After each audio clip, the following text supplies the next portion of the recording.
All right. Topic 2, treasures. Uh, We had a lesson about the treasure hunter. Remember the guy who had a metal detector? And he was looking for treasures for many, many, many years, and he found a treasure in his next door neighbor's backyard. Remember that guy? The Staffordshire Hoard? and we are okay. You don't remember him. See, you don't pay attention. That's why. Oh my God. Terry Herberts. We did that lesson and we read about him finding a treasure in his neighbor's backyard, and then the government took it, of course. But he got like 3.5 million pounds, him and his neighbor, and they built new houses and all that kind of stuff. What about you? Do you think being a treasure hunter would be cool? Yeah, it would be cool Why would it be cool? because you have a treasure and have a lot of. I didn't say you found one. I said, do you want to be a treasure hunter? He was a treasure hunter for like 25 years before he found one. Would you be a treasure hunter if you didn't find a treasure for 25 years?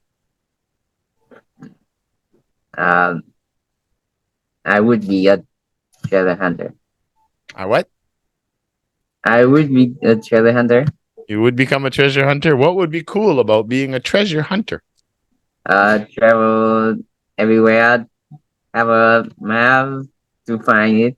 Yeah, that's what it would be good about. The adventure, right? Going to all the places where there's old maps or stories of treasures, and you would be able to do some traveling and go around. That's what I think would be fun about it.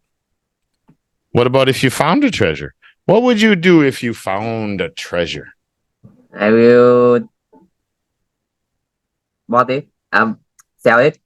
You can't sell it. The government's going to say, no. Who's going to buy your golden cup? Oh. You got all this gold. What are you going to do with it? Buy something good. How are you going to buy? No one's going to take it. They'll get in trouble. You can't sell it to anybody. But you can only do one thing.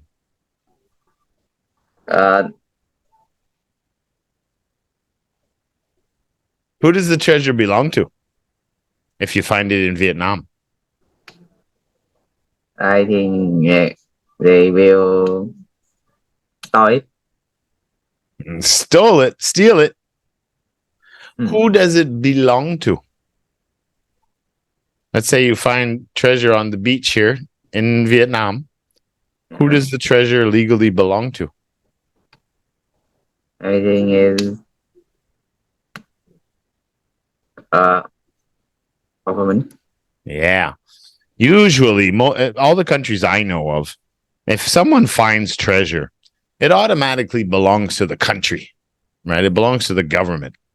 But what usually happens, I don't know about every country, but what usually happens is once they figure out the history of the treasure, like this one, they don't know where it came from.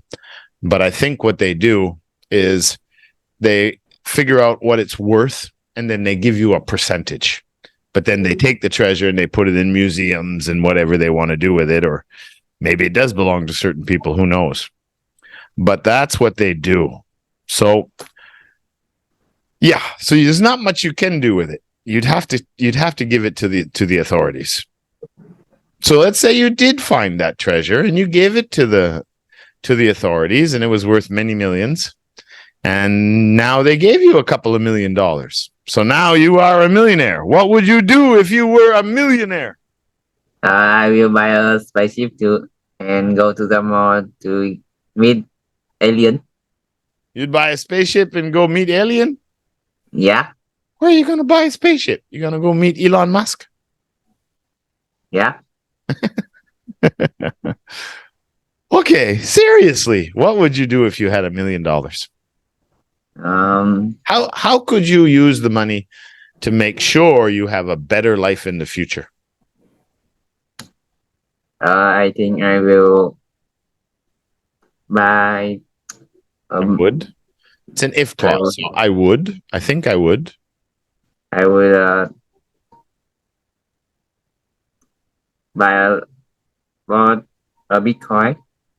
A big toy. A Bitcoin. You would buy Bitcoin with your money. Yeah. You'd change your real money for Bitcoin? Yeah. And oh boy. they have a lot of money. We need to have economics classes in school. You guys need to understand money. What could you invest in that would make life easier for you in the future? I can think of two things right off the top of my head that are just automatically guaranteed that you'll benefit in the future if you make these two investments. What do your parents want? If they had money right now, what would they do?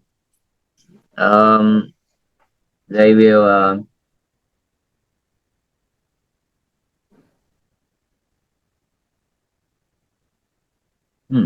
What do a lot of people do? What do a lot of people do that have money? What do they normally buy? normally buy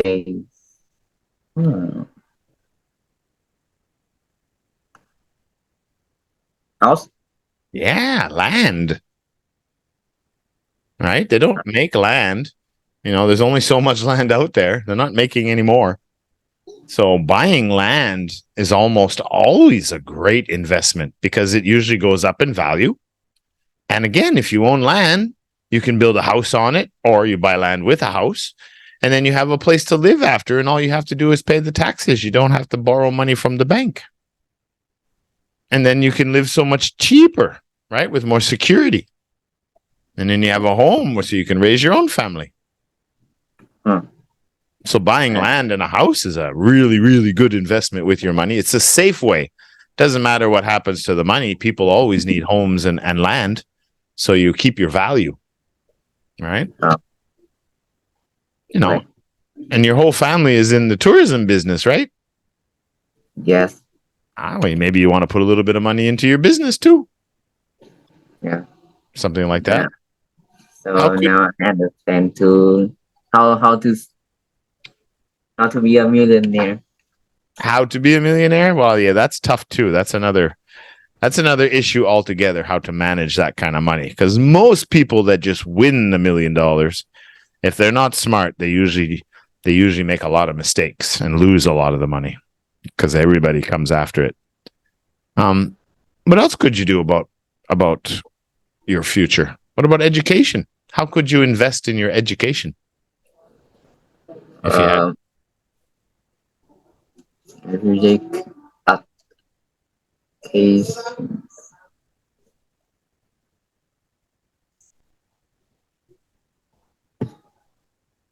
What could you do to have a better education? I don't know. You don't know.